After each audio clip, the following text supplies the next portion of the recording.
In this video, I'm going to be building a very rough Zoroark Darkrai deck, and I'd like to kind of run over the reasons why I'm running the black and white Zoroark instead of the one from Dark Explorers. Not only is Foul Play a great attack, especially against another Darkrai, copying that Night Spear, or even any other EXs where you don't have to lose two prizes. And you can still, use those attacks and not necessarily have to do the effects of those attacks. Like if it was Reshiram, you don't have to discard your energy, that sort of thing. Of course, Foul Play is a great attack. That's why you're primarily running it. But Nasty Plot is also a great bonus. And right now, decks are really having a lot of consistency issues. Drawing into the supporters, drawing into the energy when you need them. Just there's with the lack of supporters in the pool to choose from right now, and no more Junk Arm, decks are really having a hard time getting rolling. So Nasty Plot is a great backup. Now, unfortunately, I only have one black and white Zoroark in my collection, so I'm just going to have to do that. I threw in some Darkrai. I think at the time I didn't have the tins hadn't come out, so these were this older building vid, so I had to limit myself there. Mewtwo is another big attacker. Since I'm going to be using DCE with Zoroark, I included that as well. So I know the audio is a little bit behind. I'm just kind of rambling on more. So here we go, adding in all the supporters. I believe I'm running 4 N, 4 Juniper, and 4 Bianca.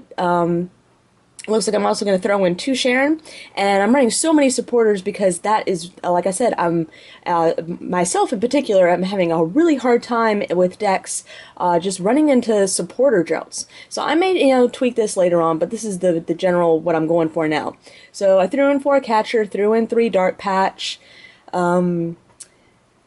Let's see. I think I may throw in some random receiver and take out some supporters later, but we'll see. A couple of Ultra Ball, and I'm going to try a couple of communication too. Oh, I forgot. I did throw in Sableye as my Pokemon in my Pokemon line simply because it can get your trainers back, and so I can play around with the number of trainers that I use. For that reason. So it looks like I'm going to run 4 Level Ball. That's because I can search out my Sableyes, my Zoruas. Zorua can automatically evolve with Ascension. It does cost an attack, but that's why I'm emphasizing more the Level Ball. Oh, and this was also back when I only had 2 Ultra Ball, so that's why, otherwise I would probably increase that as well.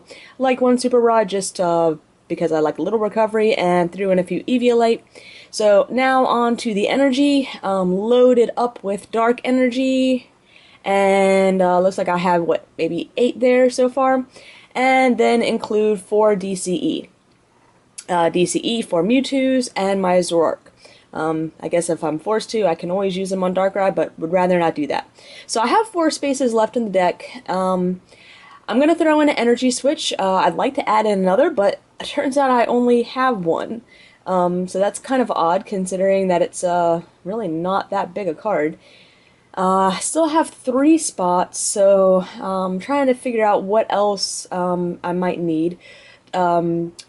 This was at the time where Garbodor decks were, I was running into quite a few of them, not online, but in tournament. So I throw in a couple of Tool Scrapper to go ahead and get rid of those, and they're always nice against Eviolites. And then I'm going to also throw in, I'm actually going to take out 1 Tool Scraper and put in 2 Rescue Scarfs, and that's mainly because I only have the 1 Foul Play Zoroark, so I need to be able to reuse it.